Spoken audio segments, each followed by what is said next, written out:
Ça faisait longtemps qu'on n'avait pas parlé de The Witcher. Salut à tous, ici Reg et on va parler aujourd'hui de la saison 2 de The Witcher. Alors, je vais faire comme pour la première saison, c'est-à-dire plusieurs choses à savoir sur la saison 2. Mais cette fois-ci, vu que vous étiez beaucoup à vous plaindre la dernière fois, je ne vais pas spoiler. Car en fait, je racontais un peu l'histoire des livres et plein de gens n'étaient pas contents. Là, cette fois-ci, je vais juste vous parler un peu des personnages, mais sans rentrer dans les détails, sans spoiler, juste pour vous dire à quoi vous attendre pour la saison 2. Car la saison 2 sera fondamentalement très différente de la saison 1 pour plein de raisons.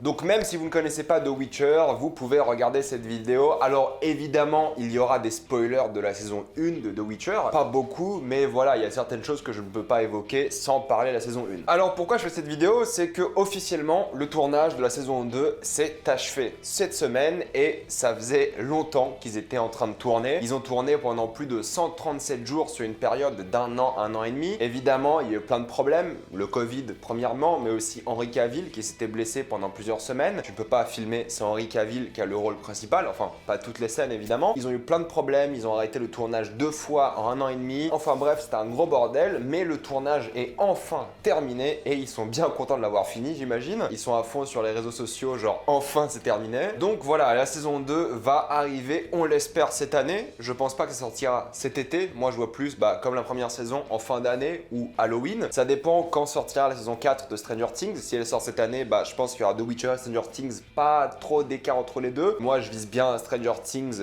pour Halloween et un Witcher pour décembre, ou inversement, enfin bref, ça va pas tarder je pense. Et on sait qu'il y aura 8 épisodes d'une heure environ, comme pour la première saison. Deuxième chose à savoir, c'est que la première saison, qui était adaptée donc des 2 premiers livres, était adaptée de petites nouvelles, à chaque fois de petites histoires indépendantes. C'est pour ça que peut-être la temporalité n'avait pas beaucoup de sens pour beaucoup de personnes, et c'est pour ça que beaucoup de personnes étaient perdues. Donc oui, la première saison était adaptée des 2 premiers livres. Ils n'ont pas adapté toutes les petites histoires des 2 premiers livres, mais ils ont adapté la majorité. La deuxième saison sera majoritairement adaptée du Sang des Elfes, le 3e livre, mais officiellement le premier livre de The Witcher. En tout cas de l'histoire de Geralt, c'est à partir de là que l'histoire est continue jusqu'à la fin. Les petites histoires c'est terminé, maintenant on a une narration simple et logique de A à Z. Cependant, ils vont tout de même ajouter quelques nouvelles, par exemple de l'épée de Providence. Ils vont au moins adapter une histoire courte qui fait partie de mes histoires courtes préférées. Et en plus, un acteur que vous aimez est lié au projet et va jouer un rôle crucial. Donc même s'ils adaptent Le Sang des Elfes, ils ont aussi dit qu'ils vont adapter quelques petites scènes des livres d'après. Je pense que ça sera surtout des scènes de rêve ou des scènes, voilà, des flash-forward ou des choses comme ça. Ou même peut-être ils vont faire 2 livres en même temps, un petit peu j'imagine, même si Le Sang des Elfes c'est quand même une histoire très dense déjà. Je pense qu'il y aura quelques petits éléments, du temps, du mépris et des choses comme ça. Troisièmement, vu que c'est maintenant que commence l'histoire de Geralt, on va dire il y aura beaucoup de personnages et beaucoup d'expositions. La première saison était vraiment une saison d'introduction qui était un peu compliquée pour beaucoup de personnes, mais qui introduisait les personnages principaux. Là, on va introduire tous les personnages annexes et il y en a beaucoup dans l'univers. Il y aura beaucoup de nouveaux castings et je pense que beaucoup des nouveaux personnages seront très peu présents, car on introduit beaucoup de personnages dans le Sang des Elfes qui seront présents jusqu'à la fin. Donc ne vous inquiétez pas si vous voyez un acteur que vous aimez pendant une scène et il ne revient jamais durant la saison. Il va revenir et aura un rôle plus important par la suite dans les saisons d'après. Vu que cette saison aura beaucoup de personnages, c'est là qu'arrive mon 4e point, ça sera très politique. The Witcher n'est pas qu'une histoire de monstres et de famille, c'est aussi une histoire de politique. On sera introduit à beaucoup de rois et reines extrêmement importants. Il y a une scène assez culte, on va dire, dans le livre où tous les personnages se réunissent pour discuter politique. Le casting a été fait pour la majorité d'entre eux. Le casting de Emhyr est vraiment compliqué. Alors, je vais pas vous mettre de photos comme je fais d'habitude, je vous mets celle du jeu vidéo mais pas celle du casting, car le casting de Emhyr, il révèle quelque chose d'assez important. Donc si je vous le montre maintenant, ça risque de gâcher peut-être beaucoup de choses pour certains qui n'ont pas lu les livres. Je sais pas comment ils vont gérer ça pour le coup, parce que dans les livres, vu que t'avais pas un acteur, c'est des mots sur une page, t'as quand même quelque chose d'assez important par rapport à lui. Mais là, vu qu'il y a un acteur, je sais pas comment ils vont gérer ce problème. Est-ce qu'ils vont le gérer ou même pas du tout? Je n'en sais rien, on verra bien. Mais le casting d'Emhyr est vraiment important. Et là, pour le coup, j'ai mis l'image du jeu vidéo, mais pour la suite, je ne vous mettrai que l'image de l'acteur, car si je vous mets l'image du jeu vidéo et de l'acteur, il y a plein d'entre vous qui vont comparer en se disant ah ouais c'est mis dans le jeu vidéo et tout. Non, c'est pas le but. Le but c'est d'accepter maintenant le casting qui est fait dans la série. Je n'ai pas trouvé de casting pour Demavend, qui est quand même un personnage assez important il me semble dans le Sang des Elfes, à vérifier s'il est vraiment beaucoup présent, enfin beaucoup, s'il est présent autant que les autres, mais je n'ai pas trouvé de casting pour lui, donc peut-être il sera juste pas de la partie, on verra bien, ou peut-être j'ai juste pas trouvé. Le casting de Foltest, on le connaît déjà, il est déjà présent dans la saison 1 et il reviendra dans la saison 2. Henselt sera interprété par Eärendil Edward Rowe, et oui, encore une fois, moi je trouve qu'il a bien la gueule du personnage, c'est quelqu'un d'assez imposant, quelqu'un d'assez menaçant, donc je trouve qu'il a vraiment la gueule. Je connais pas vraiment en tant qu'acteur, donc on verra bien ce que ça donne. C'est Ed Birch qui va interpréter Vizimir, joue un roi qui a une prestance, et la reine Maeve, Queen Maeve, sera interprétée par Rebecca Hansen. Peut-être elle fait un peu jeune. Je sais plus exactement l'âge de Queen Maeve dans les livres, elle était jeune, d'accord, mais là elle devra faire face à tous ces rois, car c'est aussi une reine. En tout cas d'un point de vue politique, elle a un rôle important, donc du coup ça va être intéressant de voir cette jeune femme face à ces autres hommes, rois et bien plus puissants. Donc la voir jeune et que ce soit la seule femme dans le tas va changer beaucoup de choses à la dynamique de la politique, et j'ai vraiment hâte de voir les dynamiques de pouvoir entre ces personnages et à quel point ils vont creuser la politique dans cette saison, car il y en aura, même si pas énormément non plus. Mais si on parle de politique, il y a un truc qui est vraiment super important dans The Witcher, c'est l'espionnage. Et il y a un personnage qui a été cast pour le roi des espions, c'est Dijkstra, qui est interprété par Graham McTavish. Vous connaissez sûrement Graham McTavish. Le casting est génial. Vraiment, c'est comme ça que moi j'imaginais Dijkstra, donc je trouve ça super comme casting. J'adore la prestance de Graham McTavish, je trouve qu'il peut vraiment être imposant. J'adore son accent, j'adore sa voix, je trouve que c'est un excellent casting pour ce personnage. Dijkstra normalement sera pas très présent, mais il va être au centre de l'espionnage durant toute la saga de Witcher. Et du coup, il y aura plein de personnages secondaires qui seront des espions, et il y aura normalement dans cette saison beaucoup d'espionnage. Ensuite, cette saison va vraiment commencer les conflits raciaux. On en a eu un peu dans la saison 1, mais la Scoia'tael sera évidemment de retour. C'est le gang des non-humains qui va être évidemment confronté aux humains. On va évidemment beaucoup plus parler de racisme dans cette saison, car il y a un vrai racisme dans les livres entre les humains et les non-humains. Du coup, je pense que cette saison 2 va beaucoup en parler. Ne commencez pas à dire sur les réseaux « Ah ouais, les elfes au fait, c'est juste d'autres ethnies dans le monde à nous ». Ça a toujours été comme ça, la fantasy, mine de rien. Mais là, c'est vraiment des différences non-humains, humains, et pas couleur de peau, par exemple. Parce que, évidemment, les nains et les elfes n'ont pas les mêmes caractéristiques de une physique, mais surtout de vie, par exemple. Les elfes vivent beaucoup plus longtemps que les humains. Il y a toute une histoire de la conjonction des sphères où les humains sont arrivés dans le monde des elfes et ont commencé à faire la guerre aux elfes. Il y a une vraie histoire de racisme ancrée dans le passé de ces races, pour le coup. Ils ont des décennies de guerre, de conflits, et là on va vraiment se replonger là-dedans. Peut-être on aura même droit à certains flashbacks de la conjonction des sphères, mais je ne pense pas, car ils sont en train de faire une série sur ça. Donc on verra bien ce que ça donne, mais attendez-vous à beaucoup de conflits entre les humains et les non-humains. Cette saison va se concentrer sur deux personnages extrêmement importants, c'est évidemment Ciri et Yennefer. Alors c'est là que leur relation va vraiment se bâtir. Je vais pas en dire beaucoup plus, mais sachez que c'est vraiment une relation extrêmement importante. C'est là que va se développer, on va dire, les premières idées de famille dans la série de livres en tout cas, et donc dans la série Netflix. C'est là que leur relation va se développer, mais Ciri aura le droit à quelque chose d'un peu différent, c'est qu'elle va s'entraîner à Kaer Morhen. Kaer Morhen, si vous ne savez pas, c'est là que les sorceleurs du loup vivent. C'est là qu'on va rencontrer le maître de Geralt, Vesemir, interprété par Kim Bodnia. Casting parfait. C'est exactement comme ça que j'imaginais Vesemir, et ouais, il a la gueule, pour moi ça fonctionne. En plus j'adore Kim Bodnia, je suis vraiment content qu'il perce à l'échelle internationale parce que c'est un excellent acteur. Donc Ciri va vraiment passer du temps avec Vesemir et avec les autres sorceleurs. Cohen va être interprété par Yassen Atour. Normalement ceux qui ont joué aux jeux vidéo ne connaissent pas Cohen, mais c'est l'un des sorceleurs les plus importants aussi des livres. Lambert va être interprété par Paul Bouillon et Eskel par Basil Edenbrands. Donc on verra bien ce que ça va donner, parce que normalement tous ces personnages là ont une bonne relation. Voilà, c'est des frères un peu, pas littéralement, mais c'est tous des sorceleurs qui ont vécu les mêmes choses et ils sont ensemble. Voilà, c'est là qu'ils s'entraînent, c'est là qu'ils vivent ensemble à Kaer Morhen, et Ciri va les rejoindre pour s'entraîner. Concernant Yennefer, Yennefer va vivre des choses assez intéressantes parce que évidemment il y aura les conséquences de son acte à la bataille de Sudden Hill. Pour ceux qui se rappellent de la fin de la saison 1, elle a perdu ses yeux. On verra bien combien de temps elle va passer sans yeux, mais elle va avoir une saison assez compliquée parce qu'elle va devoir se remettre en question et vivre des choses assez difficiles. Je vais pas rentrer dans les détails, mais du coup on aura beaucoup plus d'histoires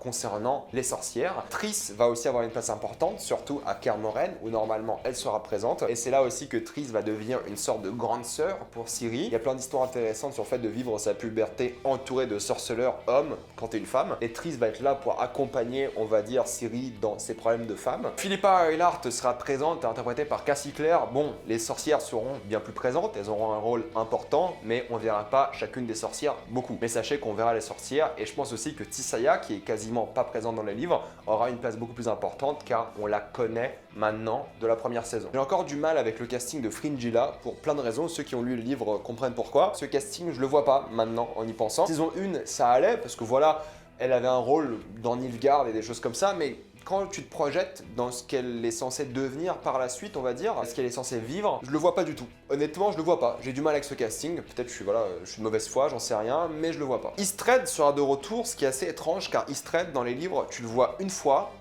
et c'est tout.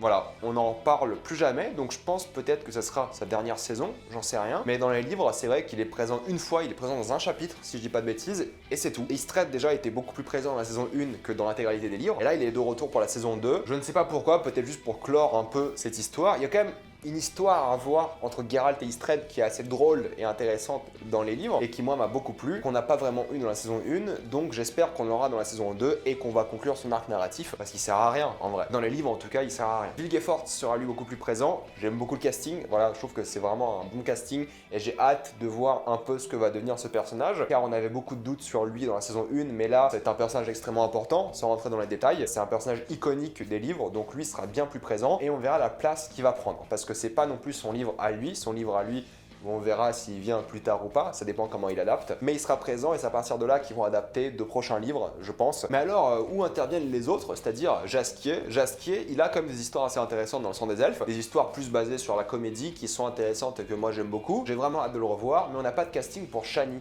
Shani n'est pas du tout cast, en tout cas j'ai pas trouvé, alors que Shani c'est un personnage important, c'est un personnage qui devrait être présent, donc on va voir comment ils vont adapter ça, peut-être quelqu'un va la remplacer, peut-être ça sera pas Shani mais quelqu'un de similaire, on verra bien, je sais pas pourquoi c'est pas Shani, j'en sais rien, peut-être ils ont déjà trop de personnages et ils ont pas envie d'en rajouter, mais en vrai elle est pas super présente dans ce livre, mais elle aurait pu être là quand même, enfin je sais pas, c'est bizarre, peut-être ils vont juste pas adapter son histoire et ils vont pas en parler ou garder ça pour la suite. Neneki interprétée par Adjoa Anno, elle aussi elle aura quelques petites scènes sympathiques, le casting me va, honnêtement, ça passe, elle a l'air d'être une Neneke, je l'imaginais plus comme une vieille babouchka russe, enfin du coup polonaise, plutôt que ça, mais bon, pourquoi pas. Et Nivellen sera interprété par Christopher Yiju, que vous connaissez évidemment, voilà, il aura un rôle important, je vous dis pas exactement ce que c'est, mais il fait partie de ces petites histoires de l'épée de Providence qui seront adaptées et l'une de mes histoires préférées. S'ils le font bien, croyez-moi, ça va être une histoire plus que mémorable. Concernant maintenant d'autres personnages, il y a Rience. Rience, c'est assez étrange parce que on a Kaïr dans la saison 1. Kaïr qui est vraiment bizarre dans la saison 1 quand t'as lu les livres. Je vais pas rentrer dans les détails, mais je pensais vraiment qu'ils allaient transformer Kaïr et faire de Kaïr aussi Rience, si vous voyez ce que je veux dire. Ils allaient adapter Kaïr pour qu'il représente deux personnages dans les livres. Ce n'est pas le cas. Kaïr, lui, représente Kaïr pour le coup. Ce qui est étrange, voilà, c'est bizarre, je vais pas rentrer dans les détails, est à Rience. Rience est censé être le méchant de la saison 2, ou du moins du livre Le Sang des Elfes. Et ouais, Rience, en vrai, je l'imaginais comme ça. Je vais pas vous mentir, je l'imaginais comme ça, il a la gueule de Rience. C'est censé être le gros antagoniste de la saison 2 et je pense qu'il va faire le taf. Mais je sais pas où va être Kaïr dans l'histoire car Kaïr n'est pas du tout présent dans Le Sang des Elfes. Il est présent par la suite. Je sais pas ce qu'ils vont faire avec lui, je sais qu'il a tourné, je sais qu'il a été présent dans la saison 2, du moins l'acteur. On verra comment ils vont adapter la chose, mais cette saison 2 sera celle de Rience normalement. Et tant mieux car moi j'adore ce personnage et j'ai vraiment hâte de le découvrir. Sam Ezeldin va interpréter Eredin, que vous connaissez sûrement car il représente la chasse sauvage. Beaucoup se disent qu'est-ce que fout de la chasse sauvage dans cette saison? Alors il y a une scène dans les livres, une seule scène, il me semble que c'est un flashback si je dis pas de bêtises, où on parle de la chasse sauvage. Ceux qui connaissent les jeux vidéo connaissent très bien car c'est les antagonistes du dernier jeu, mais ceux qui connaissent pas, eh bien oui, il y aura une scène, je pense, maximum avec la chasse sauvage. On a déjà des images de tournage et des choses comme ça. Eux, pour le coup, ressemblent beaucoup à leur image des jeux vidéo. Là, vous vous dites, mais Reg, attends, il y a de la politique, de l'espionnage, des sorcières, des sorceleurs, mais où sont les monstres? Alors oui, il y a des monstres dans les livres, évidemment, mais comme je vous l'ai dit, il n'y a pas beaucoup de monstres dans les livres. Ils ont dit qu'ils allaient rajouter de nouveaux monstres présents dans les jeux vidéo comme le Leshen. Je sais pas s'ils vont l'ajouter pour le Sang des Elfes ou plus tard, mais ils ont dit qu'ils allaient l'ajouter. Maintenant, il y a quelques événements avec des monstres, surtout un que j'ai beaucoup aimé par rapport à la Scoia'tael, mais en vrai, il n'y a pas beaucoup de monstres dans cette saison 2 normalement. Je pense qu'il y en aura pour avoir des scènes d'action, mais les scènes d'action normalement seront entre les humains et les différents antagonistes et protagonistes. Ils vont en rajouter, je pense, mais ne vous attendez pas, encore une fois, à beaucoup de monstres. Mais je suis content qu'ils rajoutent le Leshen parce que j'adore le design et je trouve que c'est une idée plus que formidable. Maintenant, Reg, est-ce que je vais comprendre la saison 2 si je n'ai pas compris la saison 1? La saison 1, avec tous les problèmes de temporalité, ou du moins toute la structure qu'ils avaient choisie, plein de gens ne comprenaient pas. Saison 2, ne vous inquiétez pas, ça sera simple. Ça sera linéaire, il n'y aura pas d'histoire de temporalité, ça ira de A à Z sans aucun problème. Ils l'ont confirmé de une. Et le Sang des Elfes est une histoire linéaire, et à partir de là, ça sera linéaire. Donc tous ceux qui sont inquiets de ne rien comprendre, encore une fois, ne vous inquiétez pas. Vous allez comprendre, tout ira bien. Mais là, vous vous dites, encore une fois, pour finir, Reg, tu ne nous as pas parlé de Geralt. Ouais, Geralt reste le personnage principal, reste le protagoniste. Dans les livres, il y a évidemment de plus en plus de scènes qui ne sont pas consacrées à Geralt, car voilà, c'est un personnage qui, lui, navigue d'histoire en histoire, et un peu à l'image de Mad Max, je dirais. Geralt vit un peu les événements autour de lui. Il a évidemment un impact, mais lui va suivre le cours des choses et vivre différents événements. Et donc, je suis bien curieux de voir comment ils vont intégrer Geralt à toutes les histoires, s'ils vont l'intégrer à toutes les histoires. Mais ne vous inquiétez pas, Henry Cavill sera là pour le grand plaisir de tout le monde. et il va être le personnage principal, il va le rester jusqu'à la fin. Mais vu que vous connaissez déjà Geralt, j'ai préféré passer un peu plus de temps sur les autres personnages et vous expliquer un peu ce que sera la saison 2. Voilà, j'ai fait un peu le tour. Peut-être je ferai une autre vidéo lorsqu'on aura plus d'informations sur Blood Origin, la série qui sortira, la mini-série de 6 épisodes qui sortira, je pense, l'année prochaine. Mais cette année est censé sortir Nightmare of the Wolf, qui est un film d'animation sur la jeunesse de Vesemir, donc le maître de Geralt. Et lorsqu'on aura plus d'informations, pareil, je vous en parlerai. Le film dure 1h21 et c'est tout ce qu'on sait. Voilà, je vais m'arrêter là. Mettez-moi dans les commentaires ce que vous pensez un peu de ces annonces pour la saison 2. Avez-vous hâte ou pas du tout? Moi, honnêtement, j'ai trouvé la saison 1 vraiment bien. Pour le coup, en tant que fan des livres, des jeux, en tant que giga fan, vous le savez, j'ai vraiment kiffé la saison 1. Elle était imparfaite, il y avait plein de choses à corriger, mais je pense que la saison 2 a moyen d'être assez grandiose et j'espère que Netflix va continuer à produire cette série jusqu'à la fin. De toute façon, ils ont bien l'air de financer une sorte de Witcher Universe et je suis bien content parce que déjà c'est très populaire et moi j'adore cette franchise, donc plus on a de Witcher dans notre vie, plus je serai content. Je vais m'arrêter là, mettez-moi tout ça dans les commentaires et comme d'habitude, pensez à vous abonner à la chaîne pour plus de vidéos. Mettez un j'aime et partagez cette vidéo, ça aide beaucoup la chaîne. Si vous aimez la chaîne, pensez à devenir membre soutien sur YouTube ou à faire un petit don sur Utip. Suivez-moi sur Instagram et sur Twitter pour parler encore plus de The Witcher et moi je vous dis à la prochaine fois. Salut à tous.